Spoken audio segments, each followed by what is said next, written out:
Hello hello hello. আজ এই ঝমঝমে বৃষ্টির ওয়েদারে বিকেলবেলায় সন্ধেবেলায় একটু বানিয়েছিলাম ম্যাগি, একটু অন্যরকমভাবে। তাই তোমাদের সাথে একটু শেয়ার করে নেই কীভাবে। কেমন আছো বলো সবাই? আর তোমাদের ওদিকে কি বৃষ্টি হচ্ছে? আমাদের এদিকে কিন্তু সকাল থেকে বৃষ্টি হচ্ছে।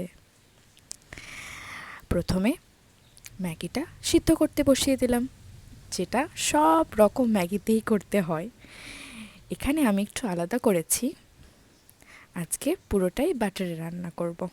একটু বাটার দিয়ে নিয়েছি, তার মধ্যে একটু পেঁয়াজ কুচি হালকা করে সতে করে নিয়ে, কোনো রকম আলাদা কোনো স্পাইস কিন্তু অ্যাড করব না, যা হবে ম্যাগির মশলা দিয়েই হবে। আর পাশের কড়াইটাতে ম্যাগিটা সিদ্ধ হয়ে যাবার পর স্ট্রেন করে নিয়েছি, ওর মধ্যেই ডিমের অমলেটটা ভাজতে দিয়ে দিয়েছি। তার মধ্যে এবার পেঁয়াজের মধ্যে সমস্ত ম্যাগি মশলা দিয়ে ভালো করে মিশিয়ে নিয়ে একটু ভাজা ভাজা হওয়ার পরে দিয়ে দিয়েছি ম্যাগি, দিয়ে ভালো করে ভাজা ভাজা করে আমাদের ম্যাগি রেডি।